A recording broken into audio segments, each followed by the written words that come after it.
중국의 배려라는 단어 자체가 없고 현재 우리 중국 영토 안에서 발생했던 그동안의 모든 일은 우리 중국 역사야. 우리가 중국에 대해서 형님의 자세를 취할 것이냐 동생의 자세를 취할 것이냐. 저는 중국에 대한 해설을 주로 여러분들께 해드리고 있는 이철이라고 합니다.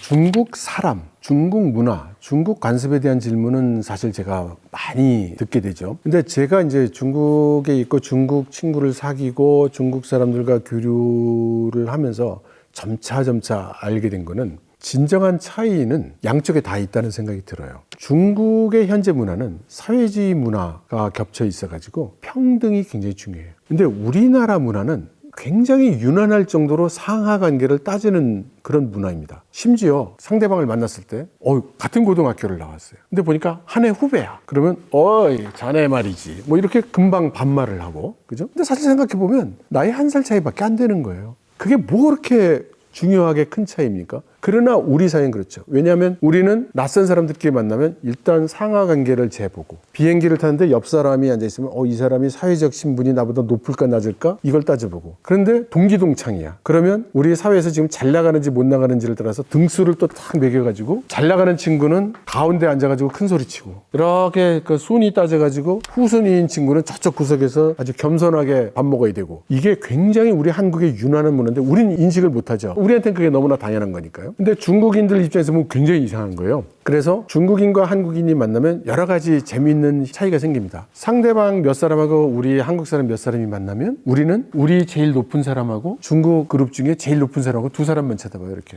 우리는 습관이 그렇게 돼 있어요. 근데 중국 사람들은 그게 굉장히 이상한 거예요. 한국 사람들이 오더니 다 여기만 보고 있어. 뭐지 이게?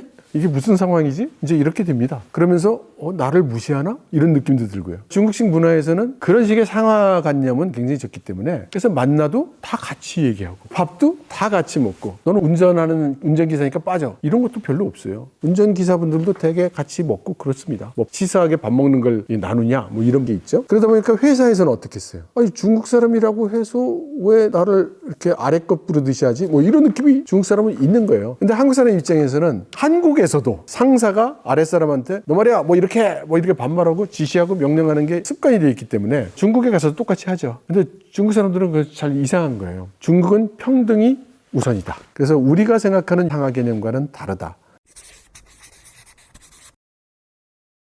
중국은 땅이 크잖아요. 동시에 체제가 중앙에 있는 공산당 중앙에서 사실 천하를 다스리지 않습니까? 그러다 보니 영도자와 나 사이의 거리가 너무나 멀어요. 그래서 중국 사람들은 대부분 내가 뭘 하면 우리 중국 사회가 변화한다, 이런 생각은 아예 안 합니다. 근데 우리는 우리가 나서지 않으면 아무것도 달라지지 않는다, 이런 얘기 많이 하잖아요. 그래서 뭐 광화문으로 모여라 이런 사람도 있고 그 반대인 사람도 있고, 근데 모두 굉장히 열심이죠. 아주 적극적으로 자기 의사를 표현하고. 근데 중국인들 입장에서 보면 도무지 이해가 안 되는 행동인 거예요. 당신 보니까 뭐 별거 아닌 사람인 것 같은데 당신이 뭐라고 한다고 나라가 바뀌냐? 근데 우리 감각은 바뀌어, 이거죠. 근데 중국인의 감각은 그럴 리가 없다예요. 그래서 중국은 천하가 어떻게 돌아가든 산은 높고 천자는 멀리 있고, 그래 일본군이 와서 자금성을 점령해도 내가 파는 만두를 잘 팔면 되지가 이게 기본적인 스탠스란 말이죠. 그러다 보니 내 가족, 내 가족 같은 친구, 내 범주 안에 있는 사람은 너무나 중요하고, 이 바깥에 있는 거는 그 천하 누구든지 중요하지가 않아요. 자기만 생각하다 보니까 남을 배려하는 마인드가 없고, 중국의 배려라는 단어 자체가 없고, 그리고 남들이 그런 눈으로 보인다는 걸 인식을 못하는 거죠. 중국 내에서도 그렇고, 그래서 공공질서라든가 이런 게 굉장히 취약합니다. 그래서 중국 사람들이 왜 해외여행 같은 거 할 때 보면 막 함부로 그 쓰레기 버리잖아요. 중국에서도 그런 식으로 버려요. 그럼 야 이거 버리면 어떡하냐, 이거 치우는 사람 따로 있는 게 아니고, 그거는 나의 행동의 결과가 사회에 어떤 영향을 주는지, 그 사회가 나의 생각을 어떻게 받아들이는지 이렇게 신경 써주는 사회가 그런 사고가 가능한 거고요. 중국처럼 내가 다치든 고생하든 핍박받든 나를 도와줄 사람은 내 가족, 내 요밖에 없어, 이런 분위기에 있으면 신경 안 씁니다. 눈에 안 들어요. 귀에 안 들어오고.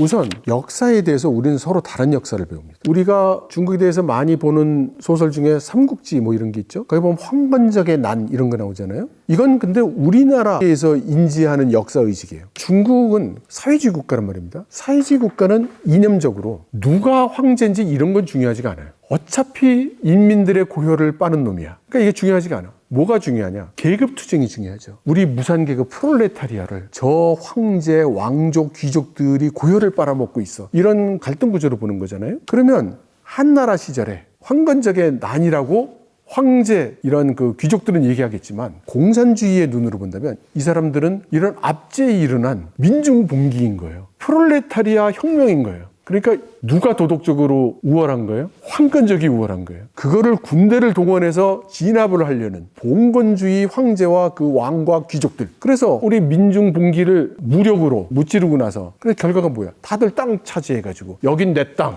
지주, 자본가가 되는 거잖아요. 그러니까 우리는 유비, 영웅 뭐 이렇게 생각하지만 공산주의 역사관에서 보면 죽일 놈일 거죠. 그런 정도로 이게 인식의 차이가 있어요. 그러니까 배우는 역사가 다르다. 중국은 원심력이 큰 나라예요. 삼국지 처음에 이렇게 얘기하죠. 천하는 합쳐지면 분열하고 분열하면 다시 합친다. 이렇게 얘기를 하잖아요. 그래서 중국식 시각에서는 이 국가는 이렇게 통일 국가가 돼도 언제나 구심력에 의해서 국가가 분열될 가능성을 걱정해요. 그리고 민족은 분열될 가능성을 높이 만드는 가장 위험한 요소입니다. 그래서 중화민족이라는 말을 만들었죠. 그러니까 중국에 살고 있는 모든 민족이 같은 민족이라는 거예요. 근데 이게 사실 과학적으로는 말이 안 되죠. 아니 유전자가 다르고 민족이 틀린데 소수민족 많고 어떻게 이게 같은 민족이야? 같은 민족이라면 같은 민족. 그렇게 안 하면 구심력을 만들 수가 없으니까 우리 모두가 한 민족이야. 우리 모두가. 그러면 역사를 볼 때도 이게 문제가 많이 생겨요. 한족 위주의 시각으로 보면은 예를 들어 뭐 청나라 때 반청복명 그런 운동이 있었다고 하잖아요. 근데 청나라는 당시 명나라 유민들의 입장에서 보면 오랑캐인데 청나라가 그럼 중국이 아니야? 그러면 곤란해지죠. 그럼 몽고가 뭐 몇백 년 다스린 거는 그럼 어떻게 처리하지? 이런 문제가 생기잖아요. 그래서 다 우리 역사야. 이렇게 할 수밖에 없어요. 그러면 너희 역사관은 도대체 뭐냐라고 얘기하면 현재 우리 중국 영토 안에서 발생했던 그동안의 모든 일은 우리 중국 역사야 라는 게 이제 중국의 역사에 대한 정의예요. 지금 동북 삼성 지역이 현재 중국의 강역이 맞죠? 그러니까 동북 삼성 지역에 있었던 과거의 모든 역사는 우리 중국의 역사야. 우리가 동북공정 많이 얘기하잖아요. 그거는 어떤 의미로는 동북 지역에 있는 사람들이 구심력에 의해서 바깥으로 나가지 않게 하기 위한 여러 작업 중에 하나입니다. 우리가 동북공정만 들어서 잘 모르시겠지만 서북공정도 있어요. 실크로드 쪽도 거기가 원래부터 뭐 중국 땅이 아니었죠. 서남공정도 있어요. 티베트인의 이쪽도 원래 중국 땅 아니었으니까 그게 아니고 그게 다 우리 중국 역사야. 다 우리가 같은 민족이야. 뭐 이런 식으로 지금 다 하고 있는 겁니다. 근데 사실 그러다 보니 중국 눈으로 보면 겹치면 다 우리 중국 문화. 중국에 법적으로 결혼할 수 있는 연령이 몇 살인지 혹시 아세요? 14살이에요.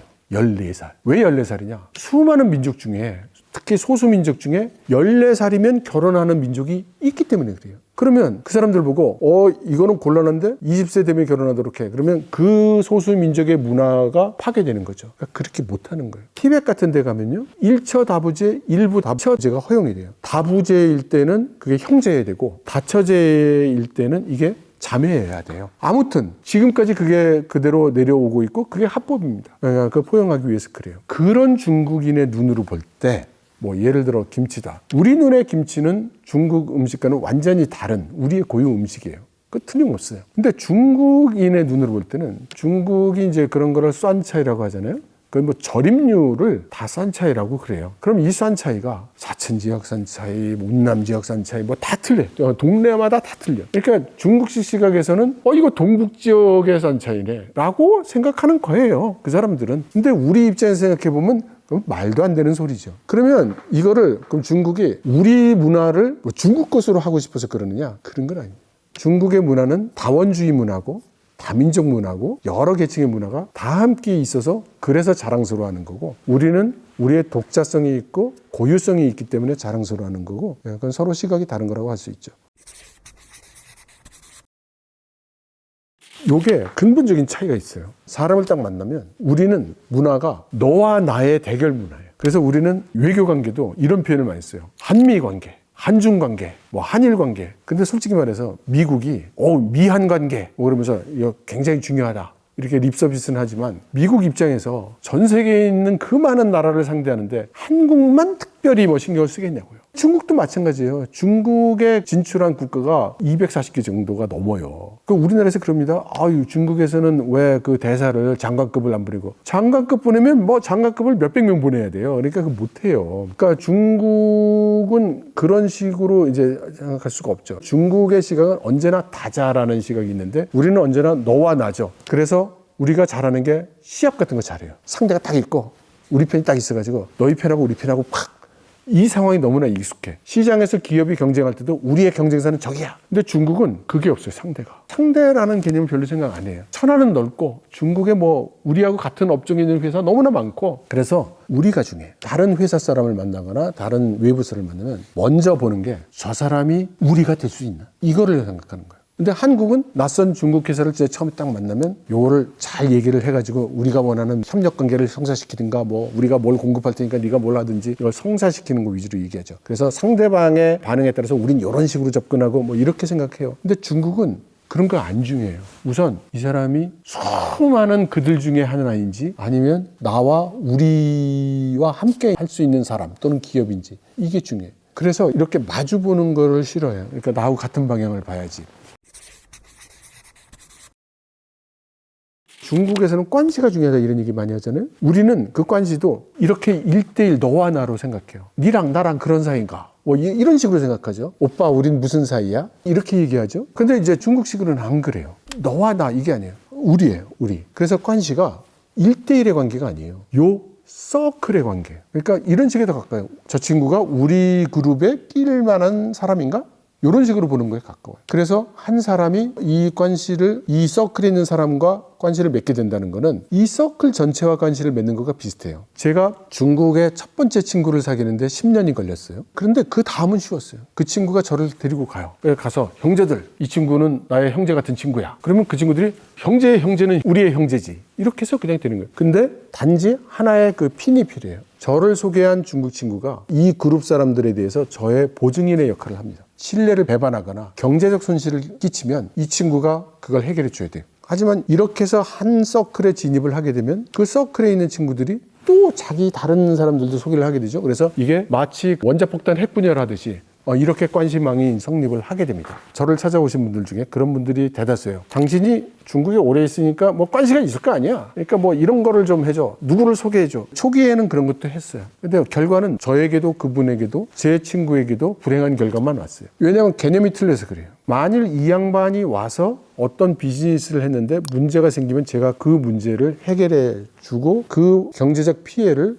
제가 해결해 줘야 됩니다. 근데 한국분은 그런 생각이 있나요? 없으시죠. 그리고 열의 9은 뒤에 가서 얘기를 해요. 저 사람 빼고 우리 둘이 직접 거래하면은 우리가 서로 가져갈 수 있는 게 많아지지 않겠냐. 뭐 이렇게 해서 합니다. 근데 이제 이쪽 중국 사람 입장에서 생각해 보면 근본적으로 나는 당신을 몰라요. 당신에 대한 신뢰가 제로예요, 제로. 당신에 대한 신뢰는 오로지 이 이철이라는 친구에 의해서 성립하는 건데 이철이라는 사람을 빼자고 얘기를 하면 말도 안 되는 얘기를 하는 거죠. 이런 식으로 관시에 대한 이해가 우리가 조금 다르고 또 중국인이 1대1의 관계, 너와 나의 관계가 대립 관계 또는 그 상대 관계가 아니라 그룹으로 인식한다는 거를 잘 모르시는 것 같아요. 이게 가장 근본적인 차이라고 생각합니다. 최근에 와서 우리나라의 현중 정서는 굉장히 높죠. 국민 중에 80몇 %가 높은데 그건 이상하지 않습니다. 전 세계가 똑같은 현상을 보이고 있으니까 말이죠. 그런데 중국인들은 그걸 몰라요. 외국이 또 외국인이 그렇게 중국을 마땅치 않게 생각하는 거를 몰라요. 왜냐? 아까 말씀드렸다시피 중국 사람들은 나와 우리가 중요하고 다른 사람들은 신경 안 써요. 그러니까 우리가 내가 생활하는 생활권의 99.9%가 나와 우리고 그 외에는 0.1%예요. 그래서 외국인이 어떻게 생각하고 뭘 어떻게 하고 이거는 전혀 신경이 없어요. 좋고 싫고를 떠나서 신경 안 써요. 그러다가 자기가 해외여행을 가보면 왜 이렇게 싫어하지? 영문을 모르겠는 거예요. 현재 수준을 본다면 최소한 평균적인 문화 수준은 한국인이 사실 높죠. 그건 현실이죠. 교육 수준 우리가 더 높아요. 경제적 발달 단계 우리가 먼저 갔습니다. 양으로 따지면 우리가 중국 못하죠. 인구수도 적고 뭐 GDP 따져도 합계로 따지면 우리가 중국에 져요. 평균을 따지면 우리가 중국을 이깁니다. 그럼 우리가 중국에 대해서 형님의 자세를 취할 것이냐, 동생의 자세를 취할 것이냐? 저는 형님의 자세를 취하고 싶습니다. 덩치 큰 동생이 뒤따라오고 있다. 부담도 되지만 내가 형이야. 이렇게 생각하고 싶고, 또 하나는 우리가 만일 14억의 중국인을 적으로 돌린다면, 적개심을 만들어 놓는다면 우리는 하루도 안녕할 날이 없을 거예요. 근데 한번 생각해 보세요. 지금 중국에 수억의 깡촌에서 농사 짓고 있는 사람들을 우리가 적개심을 가져야 될 대상입니까? 그건 아니죠. 우리가 미워하는 대상, 우리가 무엇을 받아들일 수 없고 무엇이 싫은지는 우리가 보다 정조준할 필요가 있다고 생각해요. 우리가 중국이 다 싫은 게 아니고 중국에 뭐가 싫은 거지, 중국에 무엇을 못 받아들이겠는지를 우리가 확실히 알고 좁히고 또 그걸로 끝나는 게 아니라 대처하는 방안도 생각해보고 이래야 되지 않는가. 그렇게 간다면 우리가 이런 생각을 해봐요. 우리나라에 와서 일하는 조선족 동포도 있고 우리나라에 유학 온 중국인 학생도 굉장히 많아요. 6만 명이 넘는가 그래요. 우리 동포도 몇십만 명 되죠. 그럼 이 양반들이 우리 한국에 있다가 중국으로 돌아갈 때 한국에 대해서 한국은 너무 훌륭한 나라야, 한국인들은 너무 좋아, 한국 문화 와 띵호와야 이러면서 돌아갈까요? 아니면 한국에 왔더니 나를 미워해, 우리를 깔봐 해서 적으로 만들어서 보내고 있는 걸까요? 후자에 속하는 일도 적지 않을 것 같아서 저는 걱정입니다. 저는 우리가 형의 마음이 되고 싶고 무엇을 우리가 증오하는지를 보다 구체화하고 싶고, 그리고 현재 지금 한국 땅에 들어와 있는 중국 친구들이 우리와 함께 잘 지내고 돌아갈 때는 한국에 대해서 우호적인 마인드를, 한국을 존중하고 존경하는 마음을 가지고 돌아가도록 그렇게 해주고 싶습니다. 제가 준비한 내용은 여기까지입니다. 내용이 유익했다면 구독과 좋아요, 알림 설정 부탁드립니다. 감사합니다.